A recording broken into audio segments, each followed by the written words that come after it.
Hello and welcome to Sports Tak. Welcome back to our special series जहां पर हम अलग अलग वर्ल्ड कप स्क्वाड्स का जो है रिव्यू कर रहे हैं, एनालाइज कर रहे हैं उन्हें। अब तक हम ऑस्ट्रेलिया कर चुके थे, फिर उसके बाद इंग्लैंड किया और अब बारी है साउथ अफ्रीका की, जिनको कहीं ना कहीं जो चोकर्स का टैग है वो मिला हुआ है और अभी भी इंतजार चल रहा है पहली आईसीसी ट्रॉफी का। तो क्या तेम्बा बवुमा वो कप्तान होंगे जो इस इंतजार को खत्म करेंगे? ये टीम जो मजबूत लग रही थी और टॉप 4 की ऑब्वियसली कंटेंडर लग रही थी, उसको झटका लग गया है क्योंकि एनरिक नॉके, एक ऐसे गेंदबाज जिससे दुनिया की तमाम टीमें आज की तारीख में डरती हैं, वो वर्ल्ड कप से बाहर हो चुके हैं। जो उनकी जगह पर एक कहीं ना कहीं एक सेकंड ऑप्शन पे सिसांडा मगाला, वो भी बाहर हो गए। तो बॉलिंग फ्रंट पर थोड़ी सी कमजोरी जो है टीम में आ गई है, लेकिन बैटिंग वाइज जो एक्सप्लोसिव फायर पावर इनके पास है, जिस तरीके का मिडिल ऑर्डर है, वो कहीं ना कहीं टूर्नामेंट में वन ऑफ द बेस्ट, अगर आप द बेस्ट नहीं कहना चाहते तो वन ऑफ द बेस्ट में ऑब्वियसली आएगा और टॉप 3 मिडिल ऑर्डर्स में आएगा जिस तरीके के बल्लेबाज यहां पर हैं। तो क्या इस टीम के पास जो है ताकत है, कहां पर कमजोर नजर आ रही है और क्या इस बार फाइनली वो सूखा खत्म कर पाएंगे, ये देखना होगा। जो बड़ी से बड़ी जो है साउथ अफ्रीकाई टीम, जहां पर हम कहते हैं कि भाई ऑल टाइम ग्रेट्स उनके रहे हैं, वो काम नहीं कर पाए हैं, तो क्या अब तेम्बा बवुमा की कप्तानी में साउथ अफ्रीका की ये टीम वो हडल क्रॉस कर पाएगी, चैंपियनशिप उठा पाएगी? जिस तरीके से ऑस्ट्रेलिया के खिलाफ वनडे सीरीज में जबरदस्त वापसी कर यहां पर ट्रॉफी के साथ सेलिब्रेट कर रही है, क्या वर्ल्ड कप ट्रॉफी के साथ ऐसे विजुअल्स आ सकते हैं इनके? नजर डालते हैं पहले स्क्वाड पर, फिर इन डिटेल बारी बारी से जो है ब्रेक डाउन करते हैं। ये आप देख रहे हैं स्क्वाड, और जिनका नंबर लगा है एनरिक नॉके और सिसांडा मगाला की इंजरी की वजह से, वो खिलाड़ी हैं आपके लिजार्ड विलियम्स और साथ ही साथ एंडिल फेलिक्वायो। तो जो दोनों बॉलिंग ऑप्शंस भी आपको नजर आ रहे हैं, ये उतने बेहतर या उतने मजबूत नहीं हैं और कहीं ना कहीं आपको समझना पड़ेगा कि लास्ट चॉइसेस हैं और एंडिल फेलिक्वायो एक मोर ऑफ एक ऑलराउंड जो एक भूमिका रहती है, और इनकी भी परफॉर्मेंस आप देखोगे लगातार टाइम से अगर एसेस करोगे तो बहुत ज्यादा उस तरीके से आए नहीं है। तो ये पूरा का पूरा स्क्वाड है। अब इन डिटेल बारी बारी कर एक एक कर बात करते हैं कैसा इनका लाइनअप नजर आएगा। तो बैटर्स में जब जाते हैं तो वहां पर आपको क्या नजर आता है? अगर आप देखेंगे ये सारे नाम, इनमें से ऑब्वियसली 2 नामों पर आप अगर जाएं तो सबसे बड़ा नाम क्विंटन डिकॉक, एक विकेट कीपर हैं और ओपनिंग वहां पर करेंगे और रिटायरमेंट अनाउंस अपनी कर चुके हैं। तो दैट मींस ये इनका आखिरी टूर्नामेंट है। और क्विंटन डिकॉक, आंकड़े आप देखोगे तो बहुत अच्छा करियर, बट ये उनके लिए स्टेज है, बड़ी stage, finish on a high, championship जितवा के जाओ अपनी टीम को। और जब कहीं पर फंसे अगर साउथ अफ्रीका की टीम किसी मस्ट विन मैच में, कहीं सेमीफाइनल, फाइनल, तो वहां पर हर कोई चाहेगा कि क्विंटन डिकॉक परफॉर्म करे। दूसरा जो नाम मैं कहूंगा वो है हेनरिक क्लासन। ये भी अगेन एक विकेट कीपर बैटर जो बैटर के तौर पर जगह बनाएंगे और जरूरत पड़ जाए तो रिजर्व कीपर हैं, लेकिन क्या गजब के बीते 1.5-2 साल रहे हैं। पोटेंशियल इस खिलाड़ी में लगातार था, उतने ज्यादा मौके नहीं मिलते थे, फिर जब मौके मिले अच्छा भी किया था, थोड़ा सा इंजर्ड होकर बाहर हो गए थे, लेकिन पिछले 1.5-2 साल में जो आग लगा रखी है हेनरिक क्लासन ने। स्पिन प्ले इतना जबरदस्त है कि इनके फास्ट बॉलिंग के अगेंस्ट जो इनके पास शॉट्स है, लेंथ रीड करने की एबिलिटी है, उसके बारे में बात ही नहीं होती है। और इसी वजह से जो इनकी प्रेजेंस है मिडिल ऑर्डर में, कहीं ना कहीं Aiden Markram, Heinrich Klaasen, David Miller, ये तीनों खिलाड़ी ऐसे हैं जो और ज्यादा फायर पावर ऐड करते हैं। इसीलिए मिडिल ऑर्डर जो मैं कह रहा था कि वन ऑफ द बेस्ट आपको नजर आता है। फैंडे डसन 3 पर होंगे, अहम भूमिका निभानी होगी इनको क्योंकि फॉर्म इनका ऊपर नीचे, वनडे करियर जो है बड़ा जबरदस्त स्टार्ट हुआ था, लेकिन बीते कुछ टाइम में अपना जो पोटेंशियल है उसको रियलाइज नहीं कर पाए हैं। मार्क्रम भी एक ऐसे ही खिलाड़ी हैं, उनको जरूरत है, जिस तरीके से साउथ अफ्रीका को जो उन्होंने अंडर 19 में चैंपियन बनाया था एडन मार्क्रम को, वैसी परफॉर्मेंस करनी पड़ेगी। लीडरशिप ग्रुप का हिस्सा है इस टीम के और इनसे जरूरत होगी। साथ ही तेम्बा बवुमा एक इंस्पायरिंग लीडर और कप्तान, जिस तरीके से हम बात करेंगे वनडे में इनकी परफॉर्मेंस पर कोई सवाल नहीं है। टीम चलानी आती है अच्छा, और जो कॉल्स लेते हैं अच्छी कॉल्स लेते हैं वहां पर, और बतौर ओपनर भी यहां पर हाल फिलहाल में भी हमने देखा किस तरीके से जो पहला वनडे था ऑस्ट्रेलिया और साउथ अफ्रीका के बीच, एक डिफिकल्ट टाइम पर जहां पर विकेटें गिर रही थी, एक अच्छा शतक भी लगाया। मिलर, किलर मिलर, इनके बारे में क्या कहना, जो तजुर्बा है सब कॉन्टिनेंट में खेलने का काम आएगा। और सारे बल्लेबाज खेलते हुए दिखेंगे। एक रिजर्व बैटर के रूप में है रीजा हेंड्रिक्स, जो कहीं ना कहीं आपको टॉप ऑर्डर के एक बैकअप ऑप्शन है।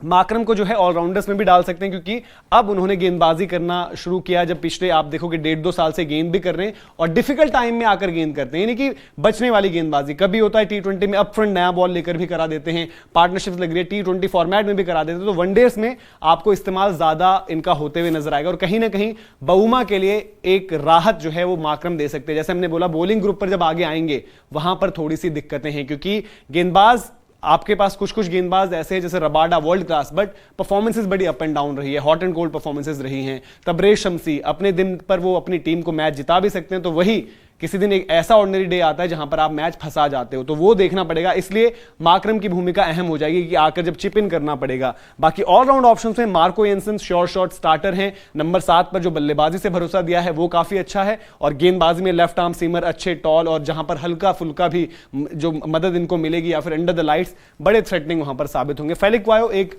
रिजर्व के ही ऑप्शन रहेंगे कि बाद में अगर जरूरत पड़े तो वहां पर वो आ सकते हैं। अब गेंदबाजों में देखेंगे अब रबाडा सबसे बड़ा नाम, और इनको स्पेयर हेड वाला काम करना पड़ेगा। जिस तरीके से भारत और साउथ अफ्रीका के बीच जो टेस्ट सीरीज हुई थी वहां पर एल्गार ने इनको जाकर जगाया था, तो ऐसे ही जरूरत है इनको कि भवुमा इन्हें जगाएं और ये अपने पोटेंशियल पर परफॉर्म करेंगे तो इनके हाथ में भी काफी हद तक वो चाबी रहेगी कि साउथ अफ्रीका कितना आगे तक जाती है। इनके साथ अगर सीनियर ग्रुप की बात करेंगे तो फास्ट बॉलिंग में आपको हो गए लुंगी एनगीडी, एक वाइड बॉल में विकेट टेकर हैं, बट बीता कुछ टाइम इनका भी उतना अच्छा नहीं गया है। जेरार्ड कोइट्जे पर भरोसा जताया है, यंग फास्ट बॉलर हैं, इनको देखेंगे किस तरीके से कॉम्पोजिशन में आते हैं। जब बेस्ट 11 की बात करेंगे, लिजार्ड विलियम्स, आपको पता है कि इनके पास ज्यादा ऑप्शन थे नहीं, तो लिजार्ड विलियम्स के पास गए। स्पिनर्स जो हैं केशव महाराज और तबरेज शम्सी। केशव महाराज बैटिंग से भी देते हैं, फील्डर जबरदस्त हैं, तो यूटिलिटी प्लेयर एक बहुत तगड़े आ जाते हैं। फिर हैं तबरेज शम्सी, जो मैंने कहा एक विकेट टेकर हैं प्योर वाइट बॉल क्रिकेट में, पर कभी कभी बहुत ऑर्डिनरी सा भी इनका दिन आ जाता है, तो देखना पड़ेगा कि कैसे इनको कॉम्बिनेशन में यूज करते हैं। अब आ जाते हैं बेस्ट 11। साउथ अफ्रीका की बेस्ट 11 एज ऑफ नाउ क्या नजर आ रही है। बैटिंग ऑर्डर में आई डोंट थिंक आप में से भी किसी को कुछ सवाल होगा, इवन मार्को येंसन तक।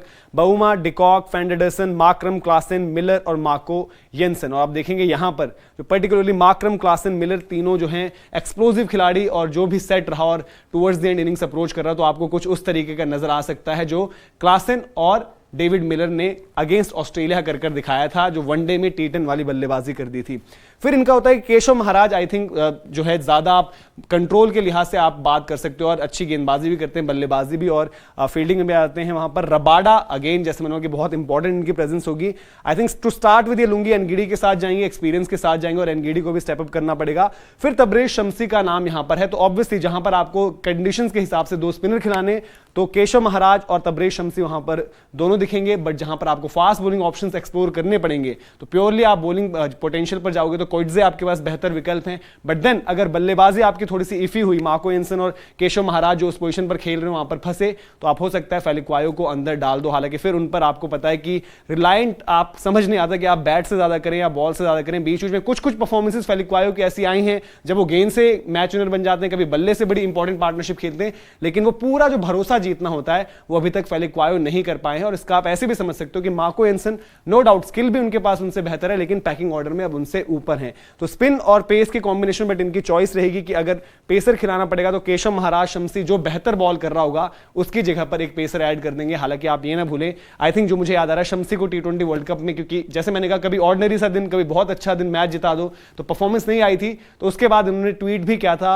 और जहां तक मैं ठीक हूं तो आदिल रशीद के ऊपर किया था कि कैसे आदिल रशीद को इंग्लैंड ने बैक किया, और फिर जो आखिरी के मुकाबले थे आदिल रशीद ने जो है इंग्लैंड को टी20 वर्ल्ड कप में जितवाए। तो शम्सी बड़े जज्बाती प्लेयर हैं, पूरा अपना जो है जान लगाकर खेलते हैं, उनके सेलिब्रेशन में वो दिखता है, और अगर वैसी वो परफॉर्मेंस देंगे तो साउथ अफ्रीका को आगे जाने के लिए जो बीच का फेज है वहां पर शम्सी बड़े ज्यादा क्रूशल हो जाएंगे। और जैसे मैंने कहा इनकी बल्लेबाजी उतनी ज्यादा दिक्कत नहीं नजर आ रही है, पर गेंदबाजी कगिसो रबाडा एक इंपॉर्टेंट प्लेयर हैं, बट बाकियों को किस तरीके से एज अ यूनिट ये परफॉर्म करते हैं, और रबाडा कौन से वाले रबाडा आते हैं, जो हम एक तरीके से बात कर रहे थे भाई 2018-19 में जिस तरीके से आईपीएल में भी उन्होंने आग लगाई थी, उस टाइम लग रहा था कि वर्ल्ड में टॉप पेसर अगर कोई है तो कगिसो रबाडा है। आज थोड़ा सा पैकिंग ऑर्डर में पीछे गए हैं, लेकिन इस स्क्वाड के पास अपॉर्चुनिटी है इतिहास रचने की। और जैसे मैंने बोला कि अलग अलग नाम, बबूमा एक इंस्पायरिंग लीडर हैं, अच्छी परफॉर्मेंस भी करते हैं, बट आप वो बैरियर क्रॉस कर दोगे, आप वहां से एक नेक्स्ट लेवल चले जाओगे। क्विंटन डिकॉक अच्छे खिलाड़ी हैं, आंकड़े सब कुछ अच्छे, लेकिन बड़े टूर्नामेंट की बड़ी परफॉर्मेंस आपको ले जा सकती है। मार्करम के लिए पोटेंशियल को लेकर इतनी बात होती है। क्लासन एक जो अभी एक कहीं ना कहीं डिबेट डिस्कशन लोग आपस में पूछ रहे थे, बट इस डिबेट को ही खत्म कर देंगे, तो उस तरीके का लाइनअप है, ऐसा नहीं है। और जो हम बात करेंगे टॉप 4 में आपको ऑस्ट्रेलिया, इंग्लैंड और इंडिया तो पता ही है। चौथी पोजीशन की जो फाइट है वो न्यूजीलैंड और साउथ अफ्रीका और पाकिस्तान, इसी पैकिंग ऑर्डर में आप देख सकते हैं। बट यहां पर साउथ अफ्रीका के पास वो यूनिट है जो वो चौथे नंबर पर एंटर कर जाएं, और फिर उनका बड़ा इम्तिहान होगा, बड़ा दिन, जहां पर उनको कोशिश करनी होगी कि वो जो चोक पहले हुए हैं वो अब यहां पर ना हो। तो ये था पूरा का पूरा एनालिसिस साउथ अफ्रीका का। आप बताइए कि आपके लिहाज से बेस्ट 11 क्या है, और आपको क्या लगता है जो चौथा स्लॉट है उसमें साउथ अफ्रीका आएगी, और क्या इस बारी फाइनली वो जो सूखा है उसको खत्म कर पाएगी या नहीं। कमेंट सेक्शन में जरूर अपनी राय दर्ज करें, और thesportstech.com हमारी वेबसाइट है वो विजिट करें। स्पोर्ट्स तक की ऐप इंस्टॉल नहीं करी तो इंस्टॉल जरूर कर लें, और इसी तरीके से हमारे साथ बने रहें। बहुत बहुत शुक्रिया।